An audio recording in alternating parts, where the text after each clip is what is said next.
Wow! Tingnan mo kung gaano kataas ang ice cream. Ang pangunahing bagay ay hindi dapat bumagsak ang buong tore. Oh, wow! Subukan natin. Oh, hindi. Oh, ngayon wala akong makakain at sobrang gutom ko na. Kumusta ka? Ano ang mga sigaw na iyon? Mukhang may nangangailangan ng tulong ko. Oh, tingnan nga natin. Ray! Saan ang gagaling ang mga sigaw na ito? Tumatakbo na ako! Oh, Diyos ko. Laging kulang ang kahoy sa lamig na ito. Napakabuti kong tao. Ano? Mukhang may nangangailangan ng tulong.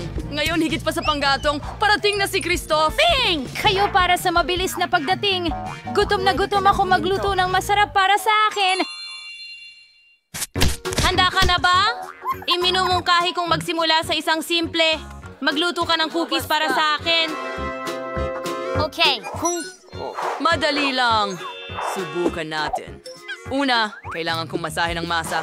Pagkatapos, igulong ito sa rolling pin. Pero, hindi iyon sapat. Ako na mismo ang gagawa ng mga cookies gamit ang karaniwang baso. Ganyan lang. Ipasok na natin sila sa oven. At hintayin mo hanggang matapos ito. Temperatura, handa na ako. Ang baso ko ay malamig. Pero may espesyal akong hulma. At saka, walang lasa basta cookies lang. Mas malamig kung ang cookies ay may tsokolate. Para gawin ito, kailangan kong baliin ang milk a bar. Ganyan lang. Kunin mo. Ano ang kinatatakutan mo? Kailangan ko lang ng tsokolate chip. Kailangan itong ibuhos sa mga cookies. Ganyan lang. Alisin ang labis na tsokolate. At pagkatapos, ilagay ito sa oven. Handa ka na ba? At baka gumagawa ako ng cookies na kakaiba ang hugis. Nakakabaliw. Gumulong sa anyo ng isang bituin at puno ng Pasko. Mabuti, sa tingin ko makukumbinsi si Phoebe na akin lahat ng cookies na ito. Napakaganda. Anong ganda? Ano? Nakatulog ba ako? Halos nakatulog ako nung maluto ang cookies. Kung nagising ako ng 1 segundo pa, siguradong nasunog na ang mga ito. Sige, oras na para dekorasyon ng cookies. Sa simula, mangangailangan ako ng ilang pretzels. Pagkatapos, merong mini Oreos. Mula dito ay gagawa ako ng mga mata. Pero hindi lang yon. Susunod, gagamitin ng chocolate syrup. Sa tulong ito, ako ay darating. Saklolo! Purihin ang mga mata at iguhit ang bibig. Akala mo ba yun na ang lahat? Oh, hindi pa tapos. Mayroon ding M&M's. Ana, gusto mo bang subukan ito? Siyempre! Palang! Ang sarap! Ano ang ginawa mo? Binigyan kita ng kaunting tikim at kinain mo lahat ng candy ng sabay-sabay. Hindi ka ba nahihiya? 3 na lang ang natira sa akin. Pero ayos lang. Gagamitin ko na lang ito para gawing mga ilong. Sa tingin ko, maganda ang kinalabasan. Ha! Talagang kahanga-hanga sila. Samantala, ang aking cookies ay handa na rin. Pero para mas sumarap, bubuhusan ko ito ng Nutella. Pagkatapos nito, kailangan ko ng marshmallows. Narito na ang marshmallows. Pero para maihaw ang mga ito, kailangan kong ilagay sa stick. Alam ko ang isang mabilis na paraan. Nakakatakot naman yon. Ang panera mula kay Bo ay angkop din. Ngayon, maaari na silang iprito. Kakailanganin ko ng ilang posporo. Ganyan lang. Iprito natin sila ngayon. Imposible at hindi makatotohanan na magawa ito gamit ang maliit na posporo. Kaya kailangan ko ng napakalaki. Tiyak na makakatulong ito sa akin. Oh, Diyos ko. Huwag mo lang sunugin ang lahat dito. Pakiusap, mag-ingat ka. Huwag magpanik. Ayos lang ito. Gayunpaman, hindi ito lumalabas. Sandali lang, halos. Na! Nice! Halika na! Bakit hindi nito inaapula ang apoy?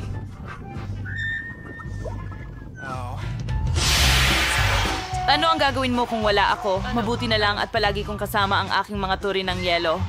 Sa tingin ko, medyo nasobrahan ako. Oh, pero huwag mag-alala. Iinit ka rin. Pero pinatay ko ang apoy. Handa na ang mga marshmallow ko. Ilalagay ko sila sa mga cookies. At pagkatapos gagawa ako ng isang malaking cookie burger. Magsasarap ito. Mukhang nakakagutom. Ang galing! Kawili-wili. Pero ang cookies ko pa rin ang pinakamagaling. Idekorasyon ko ito ng cream. Kung ay di color counts and layers sa inyo na, ay tag lamer. Isang snowflake. Puno ng Pasko. Ahat, hamas na. Ang skits was mixagdag dekorasyon. Ang ganda. At siyempre, Guguit ko ang kaibigan kong si Olaf. Tingnan mo yan, ang cute.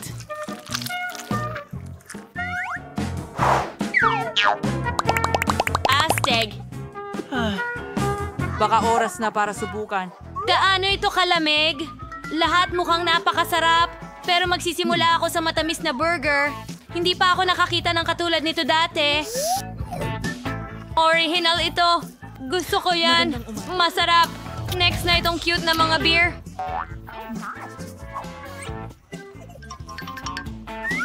oh, maganda rin sila. At sa wakas, cookies ng taglamig mula kay Elsa. Gustong-gusto ko talaga si Olaf. Gusto ko lang itong subukan agad-agad. Napakasarap talaga. Hindi ako makapigil. Elsa, ito ay kahanga-hanga. Mga kaibigan, sa pagkakataong ito, malinaw na panalo. Elsa! Alam ko na. Handa ka na ba para sa Gawin mo ako susunod? ng cocktail. Gusto kong uminom. Handa na kami. Walang problema! Interesante. Isa lang ang alam kong recipe. Magiging napaka-chocolate na cocktail ito. Una, kukuha ako ng chocolate ice cream at ilalagay ito sa blender. Susunod ang mga chocolates. Hindi simpleng chocolates, kundi magaan. At kailangan mong buhusan ng gatas ang kabuuan nito. Pero hindi sapat ang gatas lang. Sulit na magdagdag ng kaunting kakao. Yehey, nabuksan ko ito. At ngayon, magdadagdag ako ng Nutella. Isipin mo na lang kung gaano ka-chocolate itong cocktail na ito. Sarap! Ang natitira na lang gawin ay haluin ang lahat ng maayos. Tignan mo yan. Ngayon, kailangan kong ihanda ang baso. Pahiran ko ang gilid nito ng tsokolate na syrup at dekorasyonan ng marshmallows. Sa tingin ko, matutuwa si Phoebe. Ang bango!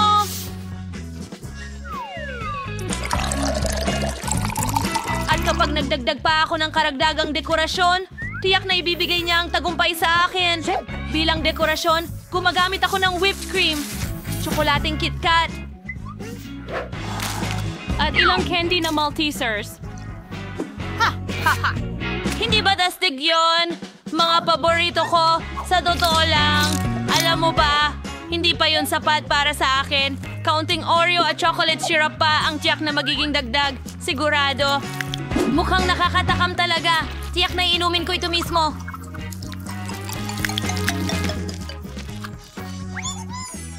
Wow! Astig! Oo, sang-ayon ako. Mukhang nakakagutom iyon. Pero gagawa ako ng ayon sa sarili kong estilo. Una, ibubuhos ko ang blueberry syrup sa isang baso. Pagkatapos nyon, kailangan kong ikalat ito ng maayos sa ilalim. Pagkatapos, gagamit ako ng asim na candy liquid. Gagamitin ko ito para gumuhit ng mga snowflake na pagkatapos ay aking ifi-freeze. Sila rin ay magiging ulam. Karagdagang palamuti para sa aking baso. Hindi ba cool na ideya yon? Tingnan mo! Hindi ba't maganda yan? Ngayon ice cream. Siyempre, kulay asul din ito. Kailangang ilagay ang init sa blender. Meow. Pagkatapos nito, dapat ipadala ang aking mga cube dito. Susuribos ang buong barkay ng gato. At haluin itong mabuti. Oh, pula ito. Ibuhos natin ito sa aking magandang baso. Ang lahat ay nag-aalok ng karaniwang Cream. whip. Pero magkakaroon din ako ng sikreto na snowflakes. Totoo at napakasarap.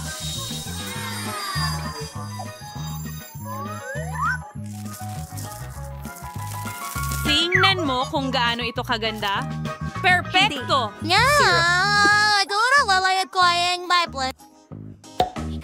Hoy, bakit ka dumudura? Hey, pasensya na. Nagbibiro lang ako. Sige, lalagyan ko ng syrup ang isang baso. At... And fake it as white as the chocolate chips. Oh! Ang base ng aking cocktail ay magiging ice cream din? Vanilla lang. Ilagay ito sa isang blender na may dagdag na almendras. Ang natitira na Ako rin! lamang ay purong gatas sa ibabaw ng lahat. Nasaan ang gatas? Oh, heto na.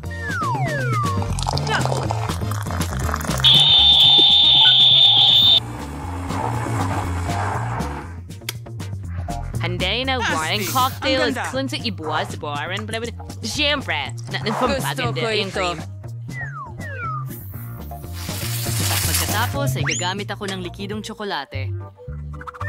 Oh, ang cute na litrato namin ni Swen. Oh, may naisip ako. Para makagawa ng likidong tsokolate, kakailanganin ko ng apoy at isang takure. Master ako sa bagay na ito. Agad akong gagawa ng cool na bonfire ngayon. Halika na, halika. Kaya ko ito! Yay! Nine to the lane Joe ay sa stakers as min into imatanaf. Ang labo. Alright! Ngayon, makukuha ko na ang tsokolating gas gamit ang mga pang-ipit na ito. Hindi nakakapakinabang ang apoy. Opo, pasensya. Well, ginawa ko ang lahat para makabuo ng mga sungay ng usa mula sa tsokolate. Ako ba Ang ay galing nito. palamuti ng cocktail? Noong huling beses. Pero sa palagay ko, meron Kawawang isang... sprinkle. Mas maliwanag at mas nakakatakam sa ganitong paraan. Salamat. Baka oras na para magpasya Tigil. kung aling cocktail Tigil. ang pinakamalupit dito.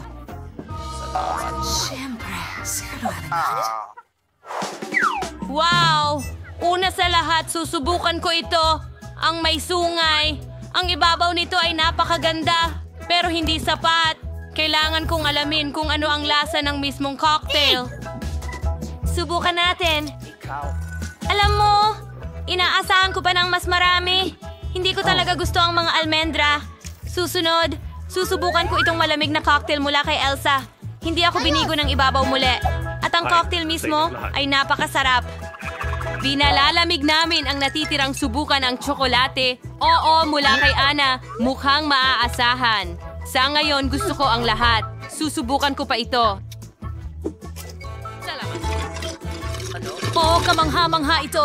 Sa palagay ko ay iinumin ko itong cocktail hanggang sa dulo. Matagal na akong hindi nakakainom ng mas masarap pa rito.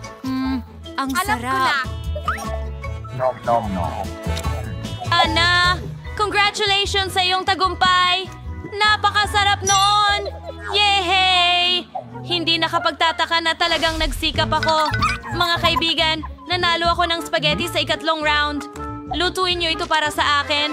Pakiusap? Madali lang. Madali! Kaya mo yan. Una, kailangan mong alisin ang biniling spaghetti. Kailangan mong gumawa ng pinakamasarap na spaghetti mula sa sarili mong paggawa. Para magawa ito, kailangan mo munang masahin ang masa. Hindi kaya ng makina ito. Ilang harina. Madali lang ang recipe. Ngayon, mamasa na tayo ng masa. Handa na ang masa. Ngayon, kailangan mo itong i-roll at hiwain ng mga hiwa. Sige, igulong mo na. At pwede na natin itong hiwain. Ang bagong gawang ice na kutsilyo ang tutulong sa akin dito. Oh, napakamaginhawa. Dasa, again, kulang ka mo crave some custard. Mampak, Ang sipit na ito ang tutulong sa akin para kunin ang lutong spaghetti. At papalitan ko ng asul ang kulay ng spaghetti ko. Maganda, di ba? Ilagay natin ito sa plato na parang snowflake. Ngayon, maglagay tayo ng keso. Siyempre, gagawin ko ang lahat sa estilong snowflake. Pagkatapos ay puputulin ko ang keso na parang isang snowflake. Susunod, ikakalat ko ang piraso ng keso sa aking noodles. Sa palagay ko, maganda ang kinalabasan. Hindi masama, oo. Pero sa tingin ko, gagamitin ko ang klasikong spaghetti mula sa tindahan. Kailangan silang ilayo. Ang mahalaga ay hawakan ito ng mas matagal. Kung hindi, magiging masyadong malambot sila. Susunod, gagamit ng karne. Gagawa ako ng giniling na karne na gagamitin ko para sa paggawa ng mga bola-bolang karne. Magandang gabi. Perfecto! At ito ang giniling na karne. Sigurado akong magiging napakasarap ng aking mga bola-bola. Sa tingin ko, halos luto na sila. Ilagay natin sila sa tabla. At ngayon, prito natin iyon. Nang maayos. Pakiramdam ko matatapos na sila. Ano? At mahira! Anong ginagawa mo dyan sa mainit na kawali? Kunin mo ang mga sipit na ito. Oh, mas maganda yon. Freddy, ang tanging natitira ay idagdag Sip, ang sip. paboritong ketchup ng lahat. At syempre, isang tangkay ng basil. Ayos na ako sa ganitong paraan. Naging klasikong spaghetti ito na may meatball. Masarap! Ayokong magluto ng katulad mo. Gagawa ako ng matamis na spaghetti para kay Phoebe. Para magawa ito, hahatiin ko ng manipis ang rainbow marmalades. Ang sarap nila. Ganyan lang! Magmumukha silang noodles. At pagkatapos, idedekorasyon ko pa ang aking ulam ng matatamis na marmalade na berries. At sa halip na ketchup, ibubuhos ko ang syrup sa buong ito.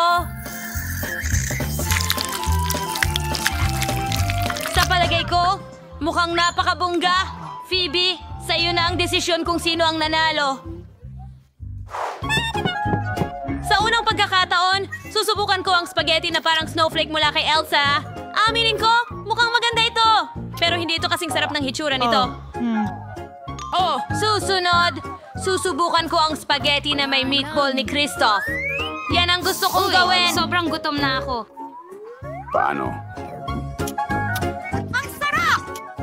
Bravo! Higit pa ito sa papuri. Gusto ko ito! Talagang gusto ko ito. Well, ang natitira na lang ay ang dessert mula kay Anna. Marmalade spaghetti. Masarap din ito. At interesante rin ang ideya. Pero sa ngayon, panalo pa rin si Christoph. Gustong-gusto ko talaga ang kanyang meatballs na may ketchup. Para hindi mo makaligtaan ang parehong kapanapanabik na mga hamon, manatili ka sa amin.